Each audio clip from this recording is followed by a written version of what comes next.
ज्यास्वनई पूरयन दिशा, और इतना ही नहीं, उन्होंने दिशा पूरयन ज्यास्वनई, स्वन मतलब शब्द, और ज्या मतलब वो जो डोरी होती है धनुष की, प्रत्यंचा, तो अपने धनुष की डोरी को खींच करके एक टंकार की आवाज आई, उस टंकार से दिशा पूरयन, दिशाओं को पूरित करते हुए, माने 10 दिशाओं को में उस शब्द को गुंजायमान करते हुए, ताकि असुर उधर से ही सुन लें कि हम युद्ध के लिए तैयार हैं।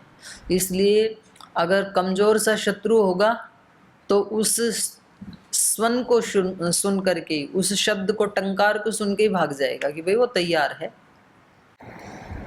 जैसे आप अपने दरवाजे पर डंडा लेकर के खड़े हैं, तो जो कमजोर से कुत्ता, बिल्ली, सांप, छिपकली, बिच्छू हैं, वो तो आपके डंडे को देख के ही भाग जाएंगे कि डंडा लेके खड़ा है, उधर गए तो मारेगा। और कोई ज्यादा ही आसुरी प्रवृत्ति का है तो भी हम उसको पास आने पर पराजित कर सकते हैं। तो ऐसे श्री राम ने उनको एडवांस में ही अपने टंकार सुना दी। इतने जोर से उन्होंने अपने टंकार से आवाज की कि उस आवाज ने सब दिशाओं को गुंजायमान कर दिया। तो पूरयन दिशा ज्यास्वनई बभूव अवस्थित, तत्र स्थित हो गए, वहां खड़े हो गए कि युद्ध के लिए तैयार हैं। अवष्टब्ध धनुम रामम क्रुद्धम च रिपुघातिनम ददर्श आश्रमम आगम्य खरः सह पुरस्सरैहि। तो जब खर वहां पर आए तो उन्होंने कैसे श्री राम को देखा? अवष्टब्ध धनुम, जो धनुष बाण लेकर के खड़े हुए हैं, ऐसे राम को, रामम, और कैसे हैं वो? क्रुद्धम, क्रोधित हैं कि एक तो आपने, हम तो यहाँ वन में रह रहे हैं तो हमारे साथ आकर के शत्रुता मोल ली, और उसके बाद भी हमने थोड़ा सा दंड देकर के भेज दिया था आपकी बहन को, तो उसके बाद आपने फिर कुछ सैनिकों को भेजा, फिर उनको भी हमने मार दिया। तो इतने से भी समझे नहीं आप, आपने पहले शैतानी की, शरारत की, उसका दंड 2-2 बार दे दिया, फिर उसके बाद भी समझ नहीं रहे हो, उसको आगे बढ़ा ही रहे हो युद्ध को। तो इसलिए श्री राम क्रोधित भी हैं। अवष्टब्ध धनुम रामम क्रुद्धम च रिपुघातिनम, श्री राम के विशेषण हैं ये। कैसे हैं श्री राम? रिपुघाती, शत्रु का नाश करने वाले। तो वहां पर खरह, खर ने आकर के ऐसे श्री राम को ददर्श, देखा। आश्रमम, कौन सा आश्रम है ये? जिसमें श्री राम रह रहे हैं, जो छोटी सी कुटिया है, उसी को यहाँ आश्रम कहा है। ददर्श आश्रमम आगम्य, वहां आकर के, उस आश्रम के बाहर, उसके सामने आकर के खर ने, और खर कैसा है? सह पुरस्सरैहि, अपने साथियों के साथ, जो सेना उसके साथ आई थी 14,000 असुरों की, उस सेना के साथ खर ने उस आश्रम पद में खड़े हुए श्री राम को देखा, जो श्री राम शत्रु का विनाश करने वाले हैं और इन असुरों के ऊपर बहुत क्रोधित हैं, और अपना धनुष बाण अपने हाथ में लेकर के स्थित खड़े हैं, तैयार खड़े हैं। ऐसे श्री राम को खर ने देखा। तम दृष्ट्वा सशरम चापम उद्यम्य खरनिस्वनम रामस्य अभिमुखम सूतम च उद्यताम इत्यचोदयत्। तो इन्होंने आवाज तो पहले ही सुन ली और अभी साक्षात श्री राम को देख रहे हैं। तम सशरम रामम दृष्ट्वा, जो धनुष बाण लेकर के तैयार खड़े हैं, ऐसे श्री राम को देख करके, चापम उद्यम्य, और जो उसको धनुष और बाण को लिए खड़े हुए हैं, निस्वनम, निस्वनम रामम खरह, खर ने ऐसे श्री राम को देखा। रामस्य अभिमुखम सूतम च, और फिर अपने सूत को, सूत माने सारथी को, अपने सारथी को कहा, रामस्य अभिमुखम, राम के अभिमुख ले चलो मेरे को, श्री राम के सामने ले चलो, ऐसे अपने सारथी को इन्होंने प्रेरणा दी। उद्यताम, मुझे राम के सामने लेकर के चलो। दूर से देखा श्री राम बिल्कुल तैयार खड़े हैं, तो अपने सारथी को कहा वहां लेकर के चलो, आमने सामने युद्ध करते हैं इनके साथ। सखरस्य आज्ञया, तो उनका जो सूत है, जो उनका सारथी है, ससूतः खरस्य आज्ञया, उस सारथी ने अपने स्वामी खर की आज्ञा से उर्गान समचोदयत, उर्ग कहते हैं घोड़े, तो क्योंकि रथ में गए थे तो अपने घोड़ों को उन्होंने प्रेरणा दी आगे चलने के लिए, उनको कुछ रस्सी से या लकड़ी से उनको हाँकना शुरू किया जैसे भी। यत्र रामो महाबाहु, कहाँ गए वो, जहाँ महाबाहु राम खड़े हुए थे। सुना है श्री राम की भुजाएं इतनी लंबी थी कि वो घुटनों से नीचे आती थी। जब व्यक्ति खड़ा होता है ना तो आजान बाहु कहते हैं, तो कुछ कुछ महापुरुषों की होती हैं ऐसी। एक मैंने सुना स्वामी वो थे ब्रह्मानंद, एक बहुत बड़े योगी हुए हैं, उनकी भी भुजा घुटनों से नीचे आती थी। तो श्री राम भी ऐसे ही हैं, महाबाहु। यत्र रामो महाबाहु, ये तो फिजिकली महाबाहु हो गया, और फिर जो युद्ध में निपुण है उसको भी महाबाहु कहेंगे। जो बलवान है, भले ही उसकी घुटनों के नीचे बांह ना जाती हूँ तो भी उसको महाबाहु ही कहा जाएगा। यत्र रामो महाबाहु, एको, अकेले खड़े हैं। बोलिए इसका दिमाग, पहले तो मेरी बहन ने तो बताया था कि दो हैं, और ये तो अकेला ही खड़ा है और धनुष बाण लेकर के खड़ा है। तो खर को ऐसे लग रहा है कि इसकी बुद्धि भ्रष्ट हो गई, जो अकेला ही खड़ा है तो मुझे इसके पास ही लेके चलो। यत्र रामो महाबाहु एको धुन्वन स्थितो धनुः, तो जहाँ अकेला ही धनु धुन्वन स्थितः, अपने धनुष को टंकारता हुआ, धुन्वन माने ध्वनि करता हुआ, अपनी डोरी को खींच करके बार बार आवाज करता हुआ, टंकार करता हुआ, जहाँ श्री राम खड़े हैं वहाँ मेरे को ले चलो। तो उनके सारथी ने अपने स्वामी की आज्ञा लेकर के वहीं जा करके रथ को रोक दिया, वहीं लेकर के गए उनको। ततः शरसहस्रेण रामम अप्रतिम ओजसम अर्दयित्वा महानादम ननाद समरे खरः, तो वहां पहुंचकर खर ने शरसहस्रेण, हजारों बाणों से, माने अनेक बाणों से, रामम अप्रतिम ओजसम, जिनका अप्रतिम ओजस है, जिनके ओजस की किसी के साथ तुलना नहीं की जा सकती है, ऐसे श्री राम को महानादम अर्दयित्वा समरे ननाद, महानाद करके माने जोर से गर्जना करके, आसुरी गर्जना करके, राक्षसी गर्जना करके, समरे, समर आंगन में, युद्ध के मैदान में श्री राम को ननाद, उनको चुनौती दी कि मैदान में आ जाओ आप, ललकारा उनको। ततो रामः सुसंक्रुद्धो मण्डलीकृतकार्मुकः ससर्ज निशितान् बाणान् शतशोऽथ सहस्रशः, ते शरः शत्रुसैन्येषु मुक्ता रामेण लीलया, आददु रक्षसां प्राणान् पाशाकालकृता इव, गजांश्च स गजारोहान् सहयान् सादिनस्तथा, पदातीन समरे हत्वा ह्यन्यद्यमसादनम्, अवशिष्टाश्च ये यत्र विषण्णश्च निशाचराः, खरमेवाभ्यधामन्त शरणार्थं शरार्दिताः, तान् सर्वान् पुनरादाय समाश्वास्य च दूषणः, अभ्यधावत काकुत्स्थं क्रुद्धो रुद्रमिवान्तकः, निवृत्तास्तो पुनः सर्वे दूषणाश्रय निर्भयाः, रामायवाभ्यधावन्त सालता शिलायुधा।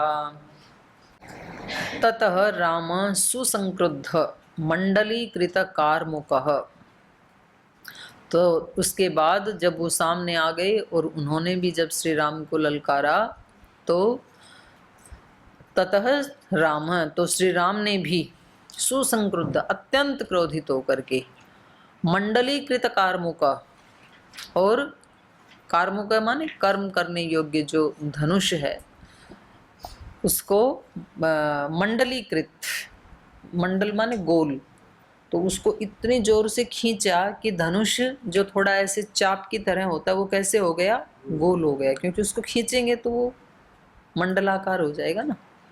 मंडलीकृतम, मंडलीकृत कार्मुक, सुसंक्रुद्ध माने बहुत जोर से उसकी डोरी को खींचा उन्होंने कि जैसे एक ही बाण में खर को मार देंगे ऐसे। ससर्ज निशितान बाणान, और फिर उन्होंने तीखे बाणों को, निशितान बाणान ससर्ज, शतश अथ सहस्रश, सैकड़ों हजारों माने बाणों की बारिश कर दी श्री राम ने फटाफट अपनी डोरी को खींच करके, क्योंकि अकेले हैं और ये कितने हैं, 14,000। तो चारों तरफ खड़े हों तो भी आदमी को ये नहीं पता लगे कि किधर बाण चलाऊं मैं, इन्होंने तो ऐसे ही घेर लिया था अकेले को। तो श्री राम ने भी मानो बाणों की झड़ी ही लगा दी, बारिश ही कर दी। तो यही नहीं पता चल रहा कि वो कब उसको खींचते हैं, कब उस पे बाण चढ़ाते हैं, कब छोड़ते हैं। बिजली की तरह से इन्होंने झड़ी लगा दी बाणों की। ते शरः शत्रु सैन्येषु मुक्ता रामेण लीलया आददु रक्षसां प्राणान पाशा कालकृता इव। तो ते शराह, ये जो बाण छोड़े इन्होंने, सैकड़ों हजारों बाण जो छोड़े फटाफट चारों तरफ जो बाण छोड़ रहे हैं, इन बाणों ने शत्रु सैन्येषु मुक्ता, शत्रु की सेना में जो असुर हैं उन सबको क्या कर दिया, मुक्त कर दिया, जीवन मुक्त कर दिया उनको। रामेण लीलया ते शराह, श्री राम की लीला से, श्री राम के प्रताप से, उनकी वीरता से उन बाणों ने जो छोड़े जा रहे हैं श्री राम के द्वारा, उन बाणों ने शत्रु सेना को मुक्त कर दिया, परलोक पहुंचा दिया। आददु रक्षसाम प्राणान पाशः कालकृता इव, ये जो बाण हैं श्री राम के, इन्होंने राक्षसों के प्राणों को कैसे बांध लिया, कालकृता इव पाशः, जैसे यमराज अपने उसमें पाश में प्राणों को बांध के ले जाता है, ऐसे इनके बाणों ने इन सब को, सबके प्राणों को जैसे बांध लिया, अपने पाश में हरण कर लिया उनके प्राणों को। तो अकेले ही पर्याप्त थे उन सब को, हजारों हजारों शत्रुओं को नष्ट करने के लिए। तो जब एक आत्मा अपनी शक्ति में स्थित हो जाता है, जो आत्मा की वास्तविक शक्ति है, जो कभी किसी योगी में, ऋषि मुनियों में दिखाई देती है, वो शक्ति जब आत्मा की जागृत हो जाती है तो वो अकेला ही अपने सब दोषों को दूर करने में तो सक्षम हो जाता है, वो तो सारी सृष्टि के दोषों को भी नष्ट कर देता है। अपने अंदर के असुरों को, शत्रुओं को तो मारता ही मारता है वो, तभी तो इतनी शक्ति संपन्न हो पाता है। लेकिन उसमें इतनी सामर्थ्य आ जाती है कि वो अकेला ही हजारों नहीं लाखों असुरों का विनाश करने में सक्षम हो जाता है। अब जैसे वर्तमान युग में देखें तो श्रद्धेय स्वामी जी महाराज की जो शक्ति है, जो उनकी आत्मा की शक्ति है, एक योगी की आत्मा की शक्ति है, उन्होंने लाखों नहीं करोड़ों लोगों के अंदर सिर उठाने वाले जो बड़े बड़े राक्षस थे, असुर थे, कुछ में शारीरिक रोग थे, किसी को मानसिक रोग थे, किसी को अहंकार का रोग था, अनेक अनेक रोगों को उन्होंने अकेले एक योग के बाण से परास्त कर दिया। तो इतनी सामर्थ्य आ जाती है, लाखों नहीं करोड़ों लोगों को नया जीवन दिया है, उनको रोगों से मुक्त किया है। तो ऐसे ही यहाँ पर श्री राम भी अपने बाणों से एक साथ अकेले ही उन्होंने शत्रु सेना के अनेकों योद्धाओं को मुक्त कर दिया। उनके प्राणों को मानो कि काल बन करके उनके प्राणों का हरण कर लिया, काल पाश में बांध लिया उनके प्राणों को, उनके प्राणों का हरण कर लिया। और उस सेना में कौन कौन है, गजाश्च स गजारोहान सहयान सादिनः तथा पदातीन समरे हत्वा ही अनयद्य यम साधनम, अनयत यम साधनम। उनमें कुछ घुड़सवार हैं, कुछ गज हैं, हाथी हैं, कुछ उनके ऊपर सवार हाथी के ऊपर सवार योद्धा हैं। सहयान कुछ घोड़े और हाथी से जुते हुए जो यान हैं उनमें रथों में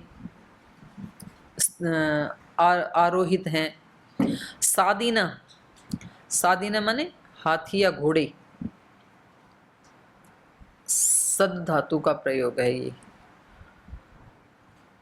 तो हाथी या घोड़े के ऊपर जो सवार हुए हैं, बैठे हैं, उनको कहेंगे सादीन तथा सादीना। वैसे ही माने घुड़सवारों को, रथ में सवारों को, अकेले हाथी पे सवारों को, तो ऐसे तो सेना होती है, कुछ हाथी पे बैठ करके युद्ध करते हैं, कुछ घोड़े पे बैठ के करते हैं, कुछ रथ में बैठ करके करते हैं। तो सब प्रकार की जो सेना थी, घोड़ों के ऊपर सवार, हाथी पे सवार, रथ पे सवार और पदातीन, और जो पैदल सैनिक हैं, तो इसी को चतुरंग सेना कहते हैं। हाथी पे सवार, घोड़े पे सवार, रथ पे सवार और पैदल।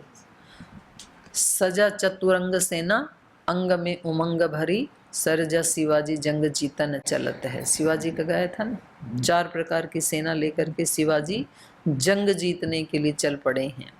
तो ऐसे ही यहाँ पर खरदूषण भी 4 प्रकार की सेना लेकर के आए थे। तो श्री राम ने अकेले ने ही उन सारे 4 प्रकार के योद्धाओं को, असुरों को, राक्षसों को समरे हत्वा, समर में उनका वध कर दिया, मार दिया उन सबको। समरे हत्वा ही अनयत यम साधनम, उनको यमलोक लेकर के गए श्री राम, उनको यमलोक पहुंचा दिया। अकेले ने ही सब प्रकार के योद्धाओं को, असुरों को यमलोक पहुंचा दिया। अवशिष्टाश्च ये तत्र विषण्णश्च निशाचरा, और जो कुछ थोड़े बहुत बच गए थे वो कैसे हो गए? अविषण्ण, बहुत भयभीत हो गए, वो डर गए, अपने प्राण बचा के भागने लगे कि भाई जब इतनों को मार दिया तो हम भी मरने ही वाले हैं अगले क्षण। अवशिष्टाश्च ये तत्र विषण्णश्च निशाचरा खरमेव अभ्यधावन्त, तो वो अपने मालिक की तरफ, खर की तरफ दौड़ने लगे कि बचाओ हमें, वापस चलो यहाँ से। तो खर की तरफ दौड़ने लगे, राम की तरफ तो दौड़ने नहीं लगे। शरणार्थम शरार्दिताः, शरार्दिताः, शर माने बाण, बाणों से जो भयभीत हो गए हैं। श्री राम के बाण कैसे हैं? बिजली की तरह से निकल रहे हैं, एक क्षण में सैकड़ों हजारों बाण निकल रहे हैं और चारों तरफ की सेना का सफाया ही कर दे रहे हैं। तो उससे भयभीत होकर के ये जो बचे हुए अवशिष्ट योद्धा हैं वो विषण्ण होकर, बहुत भयभीत होकर के शरणार्थम खरम एव अभ्यधावंत, शरणागति के लिए खर की तरफ ही दौड़ते हैं कि अब हम आपकी शरण में हैं, आप हमें बचाओ इनसे श्री राम से, नहीं तो हम बच नहीं पाएंगे। तान सर्वान पुनः आदाय समाश्वास्य च दूषणः अभ्यधावतः काकुत्स्थं क्रुद्धो रुद्रमिवान्तकः। तो इन सब को ऐसे भागता हुआ देख करके, क्योंकि खदेड़ दिया ना उन्होंने, तो इन सब को अपनी तरफ ही भागता हुआ देख करके तान सर्वान पुनः आदाय, फिर उनको समाश्वास्य, और उनको आश्वासन दे करके कि ऐसे डरो मत, भागो मत, अभी मैं हूं ना, अभी तो मैं युद्ध करूंगा श्री राम के साथ, ऐसे खर कह रहा है। उन सब को आश्वासन देते हुए, उन सब को सांत्वना देते हुए, और दूषण, दूषण जो वो उनका सेनापति है तो खर का भाई लेकिन वैसे सेनापति है, तो उन सब को सेनापति दूषण ने आश्वासन देते हुए अभ्यधावतः काकुत्स्थम, उनको तो इकट्ठा किया, उनको आश्वासन दिया तुम भयभीत मत हो, मेरे साथ चलो, युद्ध करते हैं, श्री राम को मार देते हैं। तो ऐसा कहते हुए वो श्री राम की तरफ ऐसे दौड़ा जैसे रुद्रम इव अंतकः, जैसे क्रोधित होकर के रुद्र, अंतक यमराज, जैसे कि क्रोधित होकर के यमराज ही दौड़ रहा हो, ऐसे रुद्र रूप धारण करके वो श्री राम की तरफ दौड़े।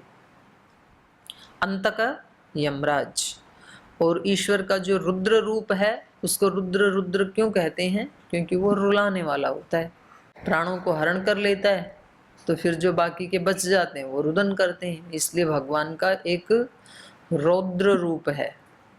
और प्रकृति में भी वो कभी कभी देखने को मिलता है, जैसे कभी बहुत जोर से आंधी तूफान बारिश, कहीं पेड़ों को भी उखाड़ दे रहे हैं, मकानों की छत को उड़ा के ले जा रहे हैं, ये भगवान का कौन सा रूप है? रुद्र रूप है। तो ऐसे ही ये असुर श्री राम की तरफ ऐसे ही दौड़े उनके प्राणों को हरण करने के लिए, जैसे कि यमराज दौड़ता है, माने अत्यंत क्रोधित होकर के दौड़े ये। निवृताः तु पुनः सर्वे दूषण आश्रय निर्भयाः रामेव अभ्यधावन्त साल ताल शिलायुधाः। तो फिर से ये लोग निवृतास्तु पुनः सर्वे, माने भय से निवृत्त हो गए जब दूषण ने उनको आश्वासन दिया कि अभी हम है ना, खर है, दूषण में स्वयं हूँ और हम अभी श्री राम को मार डालेंगे, ये तो अकेला है, ये क्या करेगा। तो ऐसा जब आश्वासन दिया तो वो फिर से भय से निवृत्त हो गए। निवृत्तास्तु पुनः सर्वे दूषण आश्रय निर्भया, दूषण के आश्रय से निर्भय होकर के। तो इससे ये भी पता लगता है कि व्यक्ति किसी समर्थ का आश्रय पा करके निर्भय हो जाता है। बहुत भयभीत हो कोई व्यक्ति और कोई समर्थ व्यक्ति उसको आश्रय दे दे कि हम है ना आपके साथ, तो फिर उसका भय चला जाता है, वो भय मुक्त हो जाता है। तो दूसरा कोई आश्रय देने वाला मिले या ना मिले, लेकिन ईश्वर सबको आश्रय देने के लिए सदा सर्वदा तैयार है, और ईश्वर सबसे ज़्यादा समर्थ है और सबसे ज़्यादा हमारे पिछले अगले और कर्मों को, हमारी सामर्थ्य को जानने वाला है। तो जब ऐसा ईश्वर हर समय उपस्थित है हमारे सामने, हमारे अंदर हमारे बाहर, तो उसका आश्रय लेकर के व्यक्ति को निर्भय रहना चाहिए, भयमुक्त रहना चाहिए।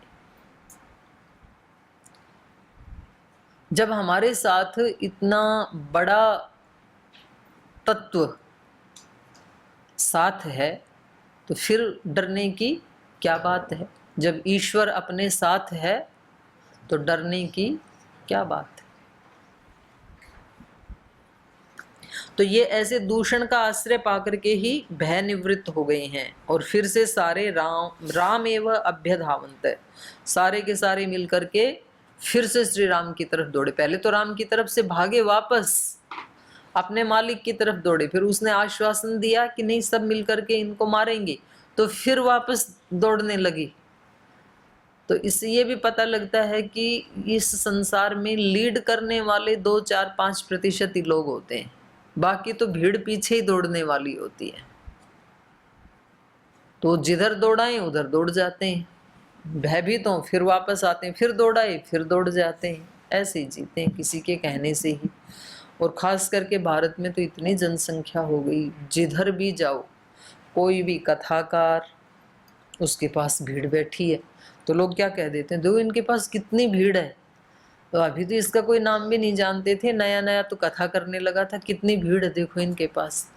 तो वो उस व्यक्ति की प्रशंसा नहीं है, भारत की जनसंख्या ज़्यादा है उसका परिणाम है वो।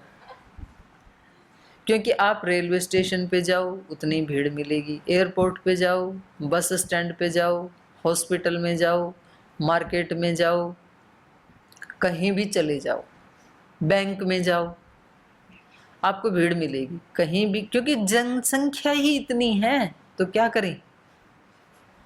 तो ऐसे इन असुरों की जनसंख्या ही ज़्यादा है। तो जब इन्होंने श्री राम को देखा वापस दौड़ गए, फिर जब थोड़ा खरदूषण ने आश्वासन दिया तो फिर राम की तरफ दौड़ने लगे। कैसे दौड़ने लगे, हाथों में क्या है इनके, साल ताल शिलायुधा, अस्त्र शस्त्र तो तोड़ डाले श्री राम ने पहले ही। तो वहां पर कोई साल के वृक्ष थे, दंडकारण्य है ना, वो वृक्षों की लकड़ियां लेकर, साल वृक्ष को लेकर के ही कोई ताल को लेकर के, ताल मतलब ताड़ वृक्ष बहुत लंबा होता है ना, तो उसको असुर ही उठा सकते हैं। साल, ताल, शिला, पत्थरों की, पर्वतों की शिला उठा करके उन सब को लेकर के श्री राम के ऊपर फेंकने लगे ये। द्रुमवर्षाणि मुञ्चन्तः शिलावर्षाणि राक्षसाः तद्बभूवद्भुतं युद्धं तुमुलं रोमहर्षणं नाददानं शरान् घोरान् न मुञ्चन्तं शिलीमुखान् विकर्षमाणं पश्यन्ते राक्षसास्ते शरार्दिताः युगपत्पतमानैश्च युगपच्च हतैर्भृशं युगपत्पतितैश्चैव विकीर्णा वसुधाभवत् तान् दृष्ट्वा निहतान् संख्ये राक्षसान् परमातुरान् न तत्र सहितं शक्ता रामं पुर। तो इसको कल पढ़ेंगे फिर, आज समय हो गया। इन 4-5 श्लोकों का अर्थ जो बच गया कल पढ़ेंगे। लेकिन ये जो संग्राम यहाँ बाहर चल रहा है खरदूषण और श्री राम का, यही युद्ध हम सब के अंदर भी चल रहा होता है निरंतर। तो देखना ये है कि कौन हावी होता है किसके ऊपर। तो यदि श्री राम की तरह हमारी आत्मा सज्जी नहीं है, धनुष बाण लेकर के खड़ी नहीं है और अपनी बुद्धि को सुरक्षित नहीं रखती है, तब तो असुरों की विजय हो जाएगी, वो हमें मार देंगे। और यदि तो श्री राम की तरह आत्मा तैयार है युद्ध करने के लिए, फेस करने के लिए, तो कितने भी ज़्यादा दोष क्यों ना हों व्यक्ति में, कितनी भी बुराइयां क्यों ना हों, वो पर्याप्त है, आत्मा की शक्ति पर्याप्त है उन सबको पराजित करने के लिए। तो इसलिए हमेशा जागरूक भी रहना है और कभी अपने आप को कमज़ोर भी फील नहीं करना है। तो आज के पाठ को यहीं विराम देते हैं।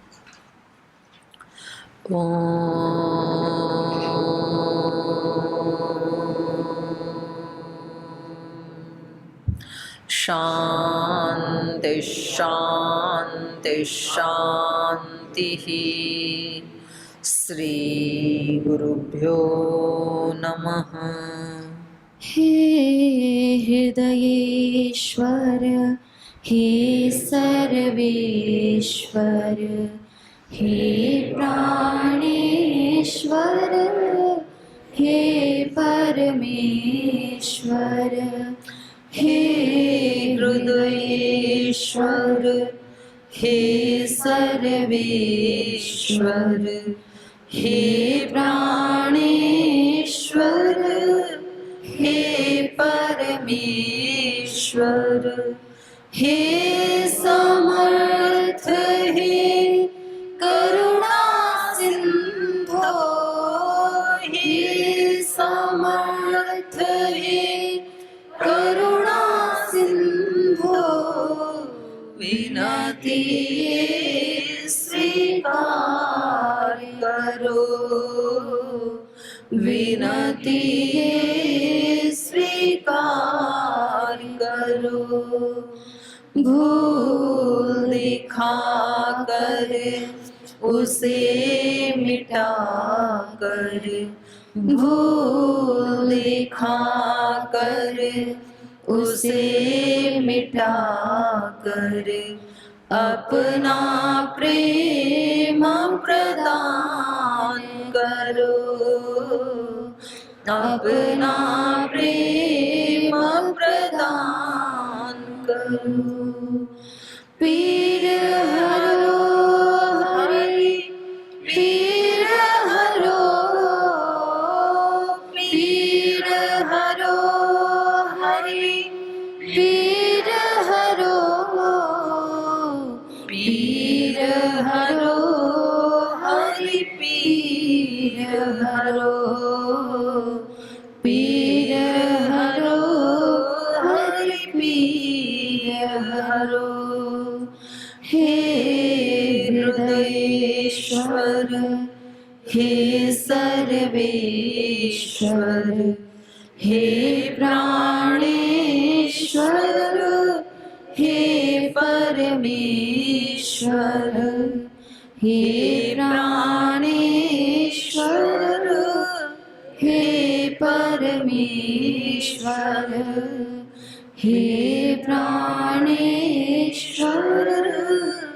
हे परमेश्वर।